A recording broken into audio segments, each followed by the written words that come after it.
Grace to you and peace from God our Father and from the Lord Jesus Christ. My name is Dr. John Diamond. This is the show America Unhinged, which is fervently patriotic and unapologetically Christian. You can find me at AmericaUnhingedRadio.com. I would ask you to go there and subscribe. At the very least, please download the free ebook that is on there, talking about how to save America through imprecatory prayer. We are on live on brighteon.tv every day, 9 a.m. to 10 a.m. Eastern Time. You can also find us archived at that same location. And if you have a smart TV or a Roku device, you can find Brighteon on the Roku device. And I would ask you to go there to make it one of your favorites. And then please give it 5 stars, because the people at Brighteon are doing a wonderful work. So we're going to have my good friend, Mr. William Federer, on with me for the entire hour. So join us after this break. This was made possible by Brighteon.com. After being deplatformed by YouTube, I built Brighteon.com so that we can speak. All voices of dissent are welcome. Join Brighteon.com now, post your videos today, and start building an audience there where you will not be censored. Brighteon.com.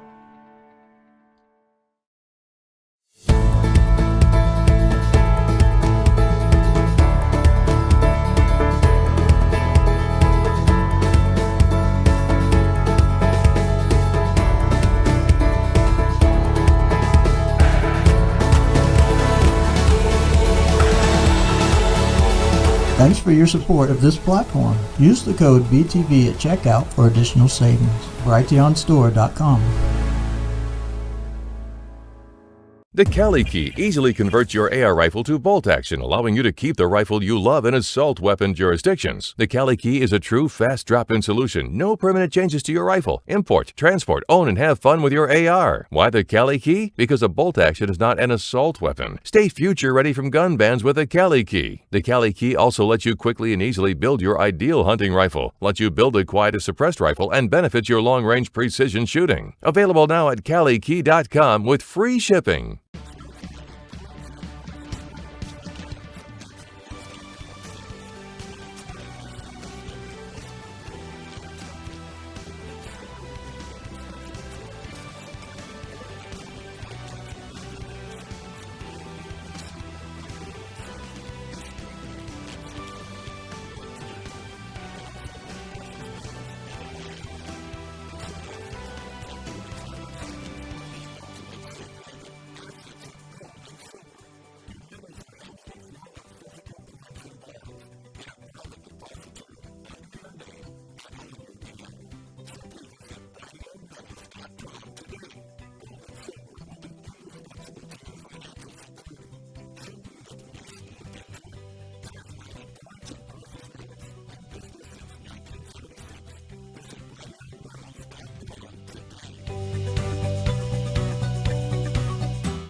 Welcome back to America Unhinged. My name is Dr. John Diamond.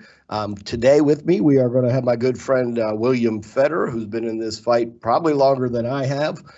He really has educated me a lot in the history. Again, I started off as a theologian. I've never read anything really historical from a biblical or Christian perspective until after I graduated with my degree in theology. So I attack everything really from a theological perspective before I even look at it historically or constitutionally. And then I got introduced to the likes of William Federer and David Barton. Those were two really big influencers in my life, and began to read, because they've done, years and years and hundreds of thousands of hours of research, so that we, can easily digest this.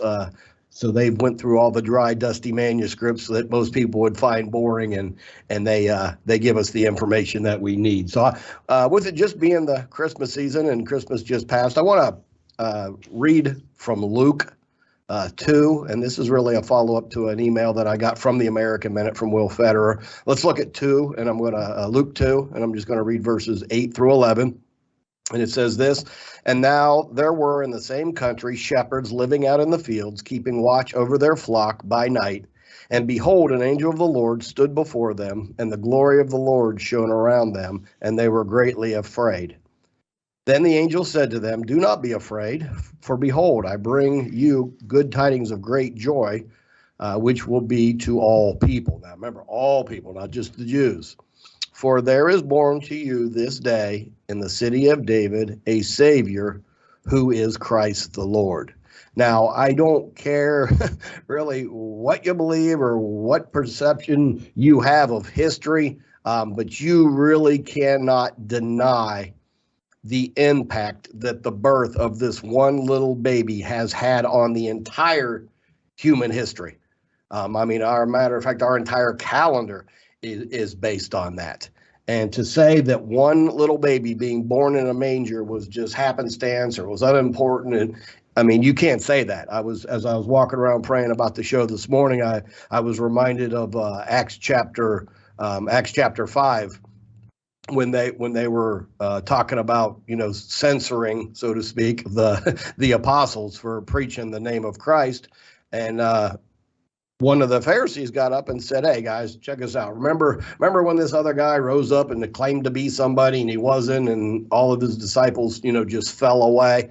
And they said, "Just leave this guy alone, leave these people alone, because if this is not of God, it's not going to amount to anything anyway." But then he said, "If it is of God, there's nothing that you're going to do to stop it, and you will find yourself fighting against God." And that is what we have as a history lesson for us, that 2,000 years later, there has been nothing, and I mean nothing, that you can note of historical or religious importance as the birth of Christ and the influence that him and those 12 made throughout human history. Most of us are sitting here as a result of that. So one of the people that I always call on to help me understand this, maybe from a much deeper academic than even a theological standpoint, is my good friend William Federer. So, Bill, I'd love to welcome you back to America Unhinged this morning.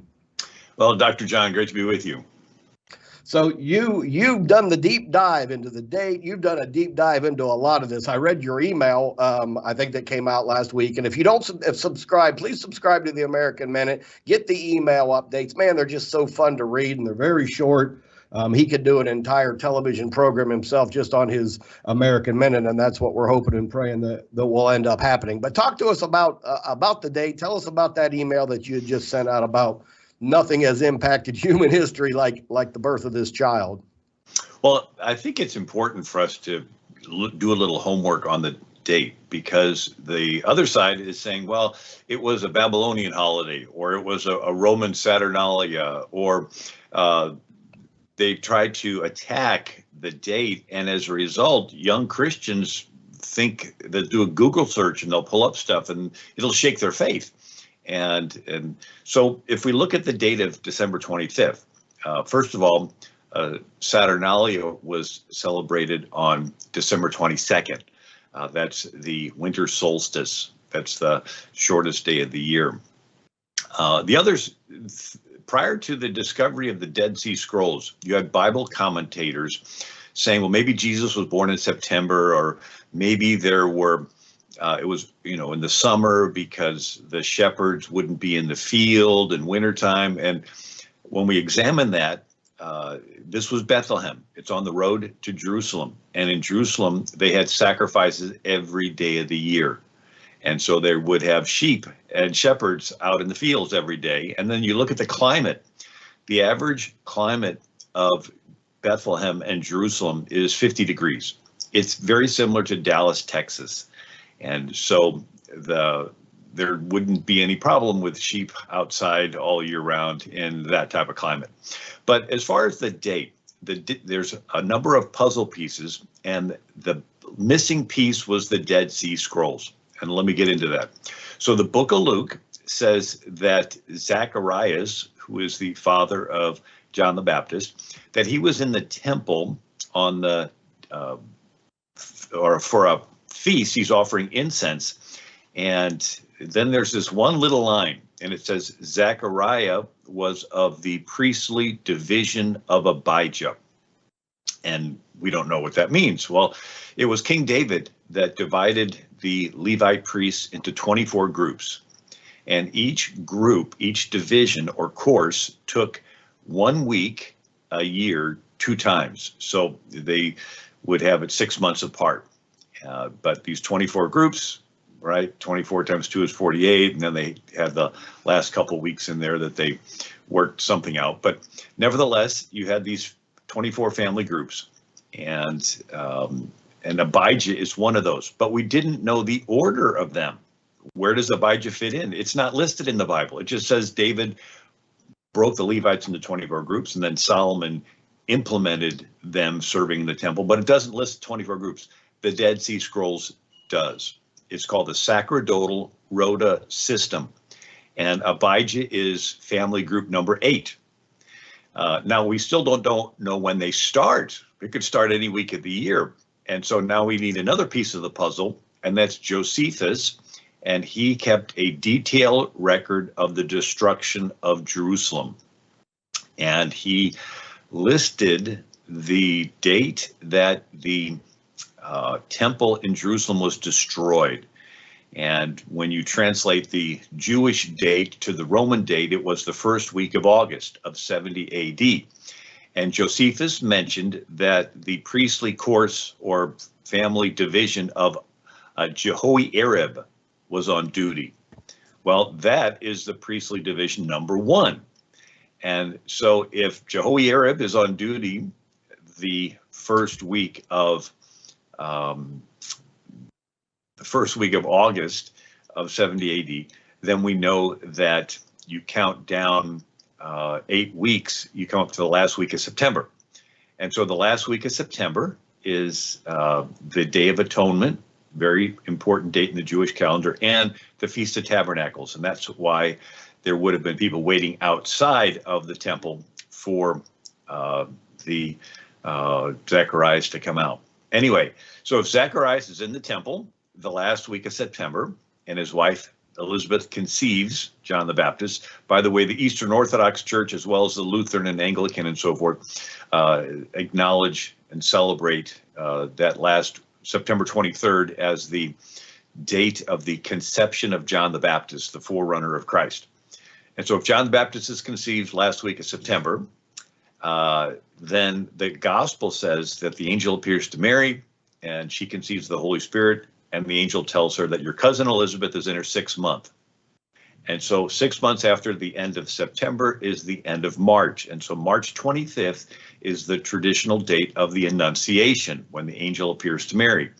And then 9 months after March 25th is December 25th, the birth of Christ. So we have a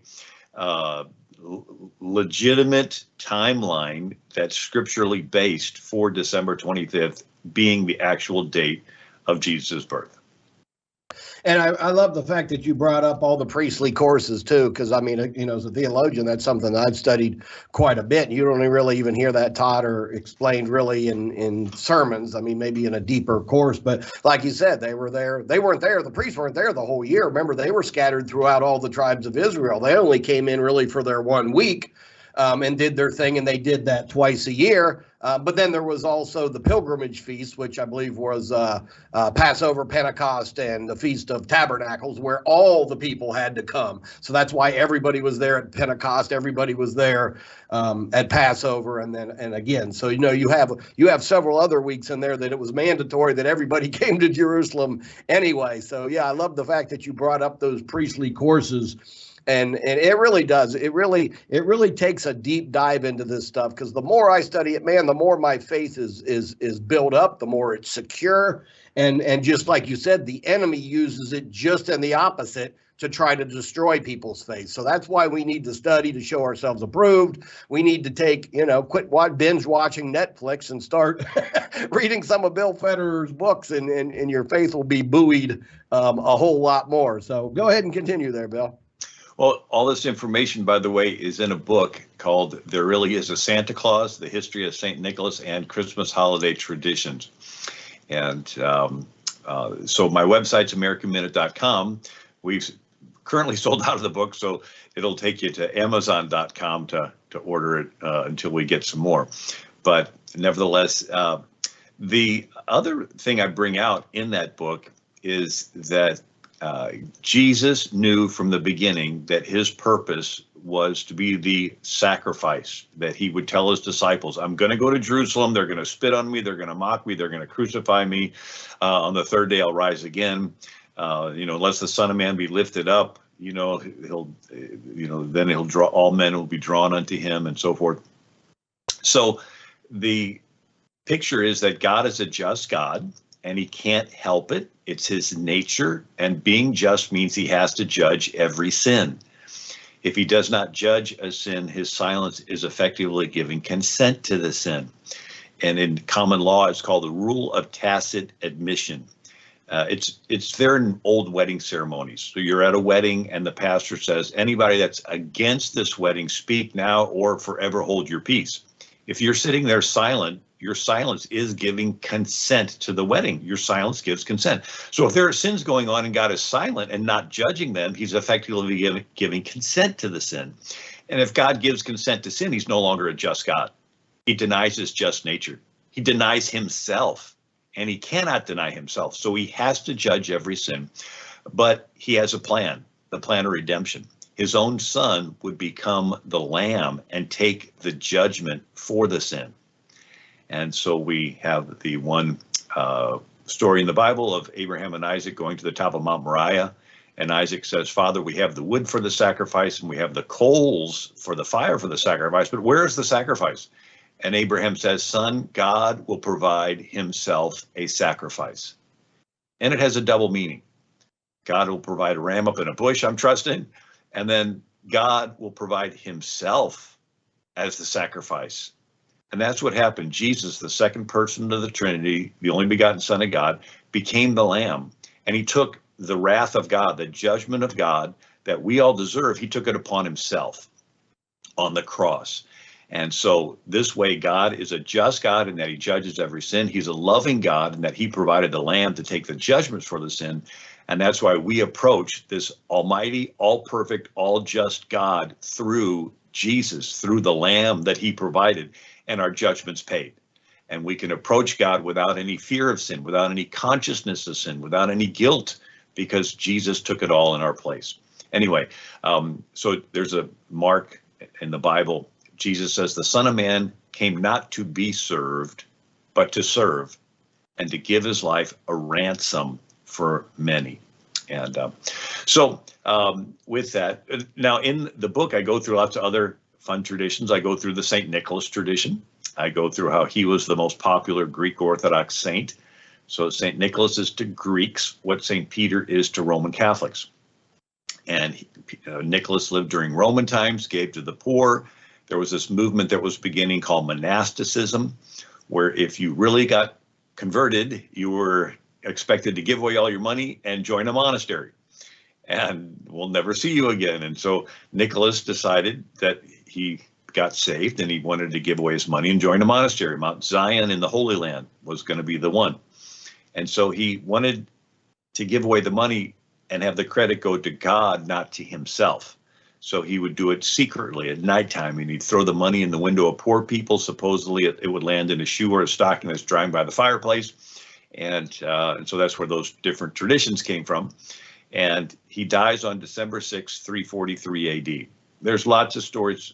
In addition, he was at the Council of Nicaea, stood up for the Trinity. He spoke against pagan temples like the temple to Diana. He confronted corrupt politicians. And so he was a very vocal key figure in Christian history there in that area of the world. Anyway, so these Greeks would give gifts on the anniversary of his death. Vladimir the Great, the Emperor of Russia, converts to Eastern Orthodox Christianity and adopts Nicholas as the patron saint of Russia. But then the Muslims invade. People forget in 846 AD, 11,000 Muslims invaded Rome, Italy, and they destroyed the Basilica of St. Peter's and they trashed the bones of St. Peter. And so now we get up to the year 1087 and the Muslim Turks are invading into Asia Minor. All 7 churches mentioned in the book of Revelation are destroyed, and they're getting close to Myra, and the Christians don't want the bones of their St. Nicholas destroyed. And so they ship them to Italy, in the year 1087. The Pope at the time was Urban II, and he dedicates a church there in Bari, Italy, Bari, and that's where his remains are to this day. And but the same Pope Urban had so many of these Greeks fleeing that he goes to the Council of Clermont and begs the European kings to send help. And they do. It is called the First Crusade. Right? So the First Crusade to rescue these Greeks that are being overrun was the same, called for by the same Pope Urban II that received the bones of St. Nicholas. Anyway, I go through in the book, there really is a Santa Claus, how the gift giving caught on in Italy so much that St. Francis of Assisi, sort of in protest, came up with a nativity scene saying we need to get back to the reason for the season. Jesus, the Son of God, was born in the manger. Martin Luther starts the Reformation in 1517, and he ends all the saints' days, considers them a distraction from Christ. Churches by this time are filled full of statues and icons and relics and all kinds of graves, and it's distraction. So he clears all that out, and the Germans like the gift giving. So Martin Luther moves all the gift giving from the St. Nicholas Day, which was December 6th, and he moves it to December 25th and tells them that all gifts come from the Christ child. And the German pronunciation of Christ child is Christkindl, like Kindercare, kindergarten. Kind means child, and Christ means Christ. And so he says all gifts come from the Christkindl, the Christ child. But over the years, Christkindl got pronounced Christkringle, right? In German, it's Christkringle. And it's so, Christkindl. It was, so when people say, oh, Kris Kringle is really Christkindl, and Christkindl is the Christ child. And the story is that Martin Luther's coming home at night and sees the sky with the stars twinkling and tells his children that's like the sky above Bethlehem on the night that the Christkindl, the Christ child, was born. And the tree has a history of its own. If you want, I can get into that. Yeah, if you would, please. We got about 3.5 minutes. Hit the tree up real quick. I'd be interested to hear about that. Right. So we're all familiar with St. Patrick leaving Britain around 415 AD and evangelizing and confronting these Druid pagans in Ireland. And then when they convert, he uses the three-leaf clover to teach the Trinity. Well, there was another guy from Britain named Boniface, or Winfred, in the year 722 AD, and he goes through the forests of Germany, and he comes to these pagan Germanic tribes, and they worship Thor. And Thor is where you get the word Thursday or Thursday. And they worship Woden, and that's where you get Woden's Day or Wednesday. And so the Quakers would not pronounce Wednesday and Thursday. They would say Sunday, Monday, Tuesday, and then they would say fourth day and fifth day, and then they would say Friday and Saturday. But anyway, so Thor and Thursday and Woden Wednesday. And so they would, these Germans would sacrifice in front of this oak tree where Thor lived, and whether it's an animal or whether it was human sacrifice, or like the Druids, they had human sacrifice. And so St. Boniface takes an axe and he chops down Thor's oak tree. And someone says, stop him. And someone else said, well, if Thor is really a god, he can protect his own tree. And then once the tree's down, he's evangelizing and converting these heathen Germans. And he wants to use something to teach the Trinity. And he picks an evergreen tree because it's sort of in the shape of a triangle. And he says it's evergreen, symbolizing everlasting life. And it's always pointing toward heaven. And your homes are built of fir or pine or cedar. And also in the Bible, there was Abraham that planted a tamarisk tree. And a tamarisk tree is a cedar tree. It's a slow-growing cedar tree that can grow in alkaline and saline soils, salty soils, and it lives for centuries. But it's an evergreen tree. So the Germans would put evergreen trees in their house to symbolize the German conversion to Christianity and the Trinity. Again, sort of like the three-leaf clover in Ireland was used to teach the Trinity, the evergreen. And so Martin Luther put the candles in the branches. And the candles could have come from the Jews, because they still were celebrating Hanukkah, where they would put candles in the windows celebrating 165 BC when they cleaned out the temple from when the Assyrians, the Antiochus Epiphanes, the pagan king, had trashed the temple, and they poured in the oil, and it only was enough for one day, but it stayed lit for 8 days. And so they had the Feast of Dedication, which is what we call Hanukkah. And so Martin Luther could have seen the Hanukkah candles, and maybe that gave him the idea to put the candles in the branches. But anyway, that's a quick overview of the Christmas tree history. But these are all stories that are in the book. There really is a Santa Claus, the history of St. Nicholas and Christmas holiday traditions.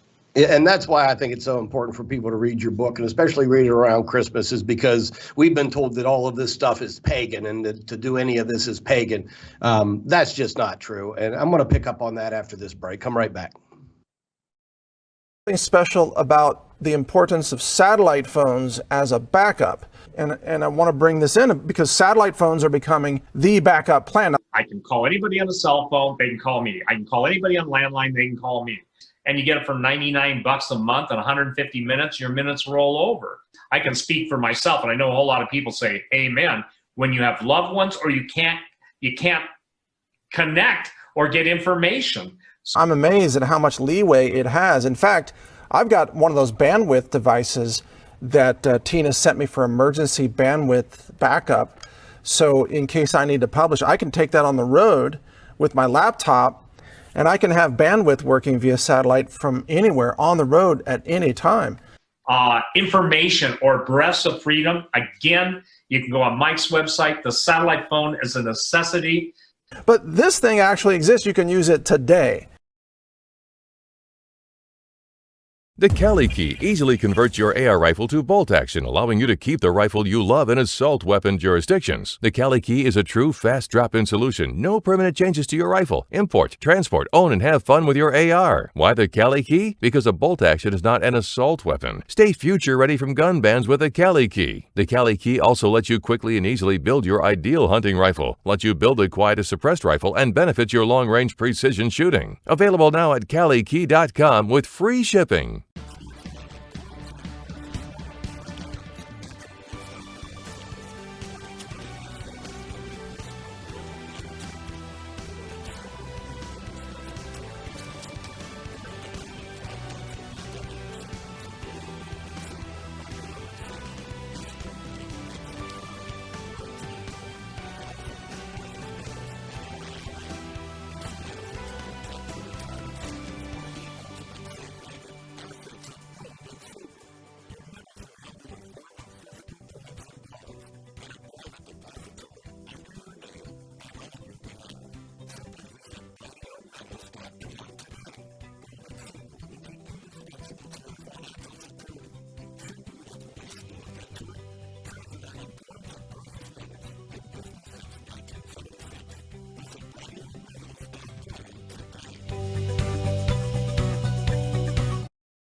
Welcome back to America Unhinged. My name is Dr. John Diamond, and with me today is my good friend William Federer. He has a number of awesome books out there, primarily dealing with history and the influence that Christianity has had on history and vice versa. I remember when I was working for a electric company, when I was working my way through seminary, and I was riding around with a Jehovah's Witness, and they accused me of, paganism and everything for, celebrating Christmas and all this other nonsense. So I took him to a verse over in Corinthians. It says, he who celebrates a day and celebrates it unto the Lord, and he who chooses not to celebrate the day celebrates it unto the Lord. So anybody tries to tell you what you're doing is pagan or anything else, I just flat out tell them, this is the day that I have chosen to recognize the birth of the Savior. Yes, I understand it may have been in September or whenever, but as long as what I am doing is unto the Lord and in recognition of the Lord, and that's what we do in our family. We read Luke, and my mother-in-law has the little figurines, and the kids all come up and place them in the manger, and we put a very, very strong emphasis on the reason for Christmas, even before the giving of gifts. And then we even teach look, Christ is a gift. God gives us spiritual gift. Gift giving is a central element of Christianity. So not only giving gifts is Christian, but even teaching your kid to give gifts is very, very Christian, because God is the giver of all gifts.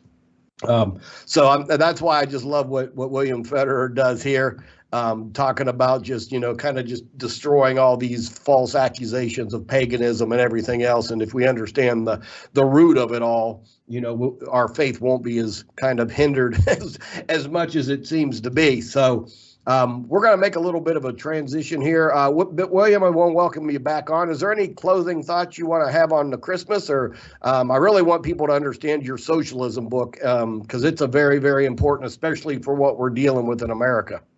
Yeah, well, it's called Socialism, the Real History from Plato to the Present, and the subtitle is How the Deep State Capitalizes on Crises to Consolidate Control.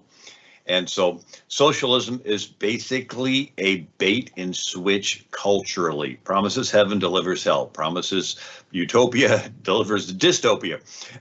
And so it sounds good on paper. Everybody owns everything equally. But if you actually analyze it, somebody has to be in the government position of doling all this equal stuff out. And the temptation is for them to funnel a little extra to their family and friends on the side, and maybe hold back a little bit from someone they don't like and who's giving them trouble. And before you know it, it gets discretionary. And there's a saying, he who holds the purse strings has the power. And so every attempt at everybody owning everything equally always ends up in a dictatorship. And now, what about the Bible? Doesn't the Bible teach socialism? No, the early church was the early church. Socialism is counterfeit early church. And the difference is between the word voluntary and involuntary. Early believers voluntarily sold their property and laid the money at the feet of the apostles for the church to distribute. They didn't have their land taken away, and they were forced to put the money at the feet of Pilate for the Roman government to redistribute. When the children of Israel went into the promised land, every family was given property. If you own property, you can accumulate stuff. The Bible called that being blessed. Karl Marx called it being a capitalist. Right. Karl Marx says communism can be summed up in one sentence: abolition of private property. Mm-hmm. And so in the Bible, you have property, you have blessings, and you can be moved upon in your heart to voluntarily give away some of your stuff. That is called charity. If you don't own anything, how can you be charitable? How can you give away something you don't have? Are you going to steal from somebody else? Now you're a thief, you've broken the law? No, God entrusts you with stuff, and then you get the opportunity to manifest in this physical world what spiritually is in your heart, right? So the Bible teaches the early church. It teaches private possession of property and charity. It does not teach socialism. And the big difference is between the word voluntary and involuntary. Now, socialism is, it promises all kinds of free stuff. Imagine if older fish could tell younger fish to stay away from shiny things dangling in the water. But they can't. So every new generation of younger fish sees this shiny thing and they're attracted to it and caught. Socialism is a shiny thing dangling in the water. Free food, free clothes, free education, free welfare. Free is attractive, but there's a hook there. You give up your independence. And so in the book, Socialism, the idea is that the most common form of government in world history is kings. Nimrods, Pharaoh, Caesar, Kaiser, Sultan, Tsar. And as the centuries go on, the kingdoms get bigger, because with military advancements, the king can kill more people. So instead of Cain killing Abel with a rock, they can kill with a bronze weapon or an iron weapon or a phalanx spear or a scimitar sword. The weapon improves, but it's that same selfish fallen nature. So the most common form of government is a king. Democracies and republics are attempts to take the power of the king and separate it and give it to the people. Little explanation. Democracy is where demos means people, cracy means rule. And in a democracy, everybody has to be at every meeting every day to talk about every issue. That's what they had in Athens, 6,000 citizens, and everybody had to go to the market every day to talk about everything. It was very time consuming.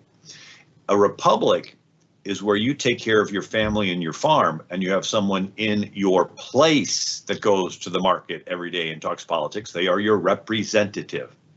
So the REP in republic is basically the same REP in representative. So anyway, so democracies and republics are attempts to take the power of the king and give it to the people. But what if the king wants the power back? Does he just go to the people and say, hello, please give me complete control over your life? Oh, sure, yeah, here you go. Is that how it works? No, people sort of hesitate giving up control of their life. So there are two methods whereby the king can take the power back. Fear. When people are afraid, they will trade freedom for security. And free stuff. The king is really nice. He's giving away free stuff. And then you get dependent upon it. And then he yanks the chain. And it's sort of like a drug dealer can take over a neighborhood two ways. He can come in with guns and shoot and get everybody into fear, and they submit to the mob in exchange for their life. Or the drug dealer can be really nice and give away free drugs to everybody, and then until they get hooked. And then he says, oh, you want some more free drugs? You're going to have to sell yourself into prostitution and rob from your neighbor. It's sort of like a hunter catches animals either by shooting them or laying traps for them. Mm-hmm. Right? Come in with guns, you shoot, or you, and so the trap aspect is interesting. I was reading How to Catch Wild Pigs, and it says you put a post in the ground and throw some corn down, and the pigs come and eat the corn. And the next day there's two posts in the ground with some corn, and they ignore the post, they eat the corn. Next day, 3 posts, 4 posts, 5 posts, and you're gradually putting these posts in a semicircle until finally there's just an opening, and you throw the corn down. The pigs come and eat the corn, and then the last day you shut the gate, and you caught yourself some wild pigs. And so that's the idea, that you entrap people through dependency. And so in the book, I go through these different methods: fear and free stuff. The fear is you go back even to the Bible, where you have Israel as a republic for 400 years, called the Hebrew Republic, before they got King Saul. But they almost lost it with a guy named Abimelech. He's an illegitimate son of Gideon. So Gideon defeats 100,000 Midianites. There's no threat to Israel. They are at peace. But this Abimelech guy invents race identity politics. He goes to the town of Shechem and he says, is it better for you that the other sons of Gideon reign over you? Remember that I am your flesh and your bone. And the people say, well, we got to vote for Abimelech because he is our brother. And then Abimelech goes to the temple of Baal-berith and takes money from the city treasury and hires rioters, protesters, Antifa, BLM type people to commit violence. And he calls vain and worthless persons that he has to do violence and kill all the other sons of Gideon. And after all that violence, the men of Shechem make Abimelech king. Well, Israel's republic would have ended here rather than a century later with King Saul, had not someone threw a millstone over the wall and it killed Abimelech. But it's this idea that, hey, you got a country, it's at peace, there's no threat to it, but you want to usurp power. What do? You take money, you hire rioters, you start doing the race identity politics, you cause division. And then in the confusion of the division, you usurp power. And so that's part of that fear. You get people to get into fear, and then they will trade freedom for security. There's more there, but I'll pause here for a minute, John, and see if you got a comment. Yeah, no, I love everything that you're saying. And I mean, and that's exactly what we're at. People have to understand everything that's happened in the last 2 years is an imposition of world communism. That's exactly what it is. From the BLM riots to the Antifa stuff to even the COVID and everything else. This is an imposition of communism over the entire planet. And I saw a video that the UN put out about the Great Reset and everything else. And the very last thing they said, it says, you will own nothing and you will be happy. You know, it's this whole kind of Star Trek idea that, oh, there is no money and everybody just shares everything equally. That never works. It has never worked in the history of mankind. from what I understand, and I believe I had you on prior to Thanksgiving, didn't the Pilgrims also attempt to try some socialism thing there and realize real quickly it didn't work? Yeah, so the Pilgrims did not have any money, and so they went to investors in England to borrow money, and it's called the London Company. And so these investors lent them the money, but they had a contract with bylaws. And the bylaws said that for the first 7 years, everything would be owned in common.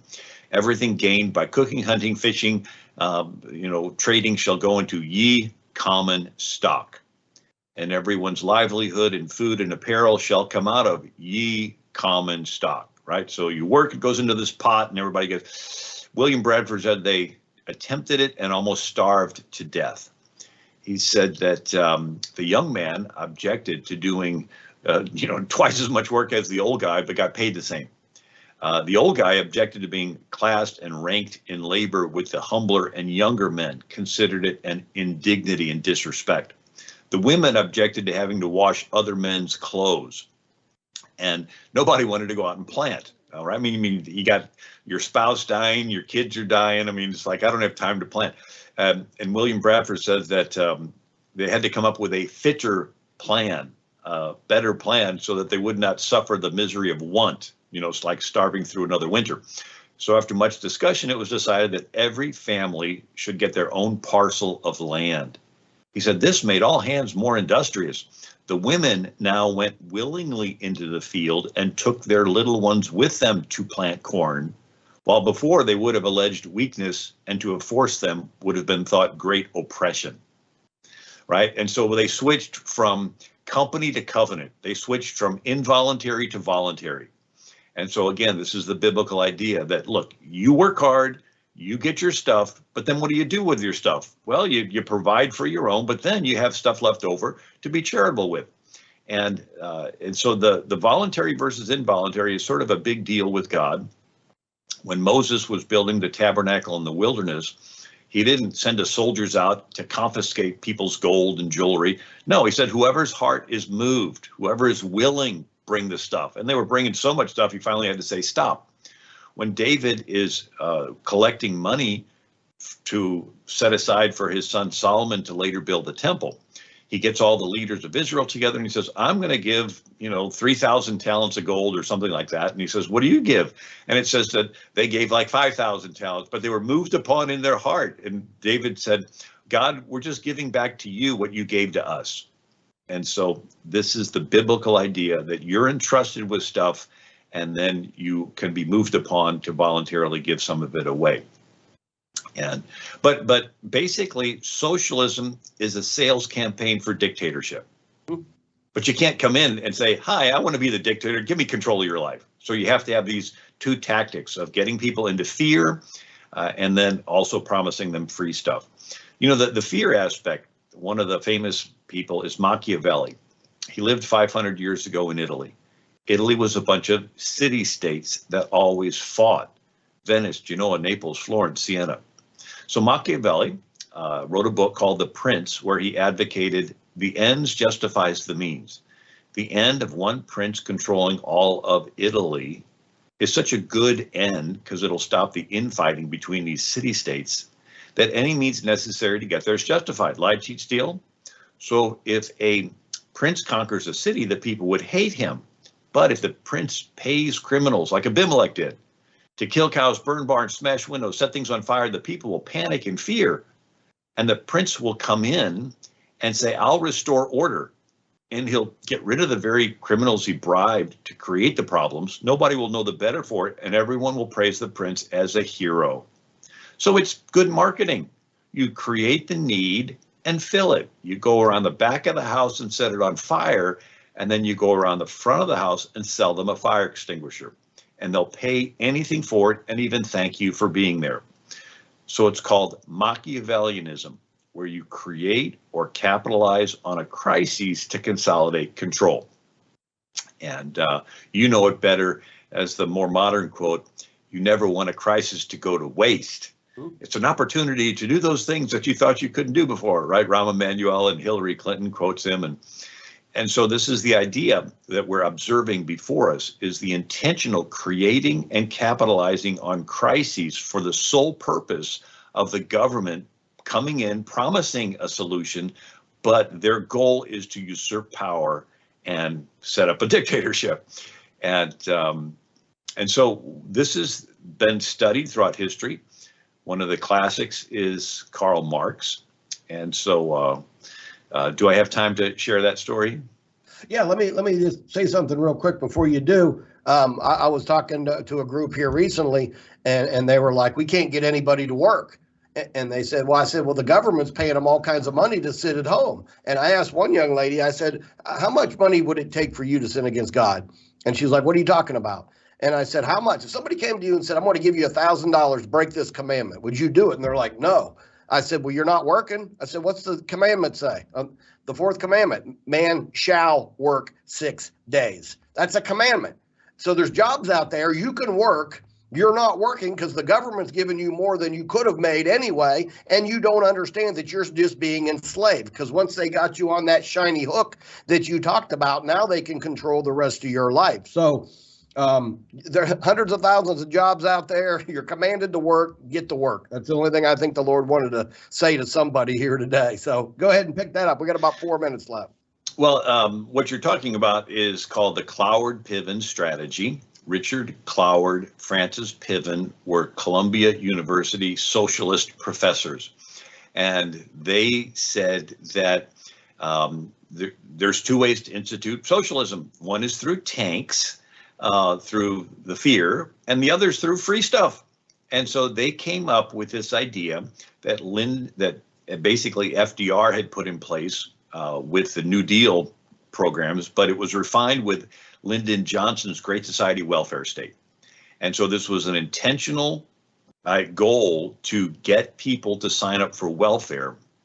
And then once they did, they would have a strong motivation to continue to vote for that party.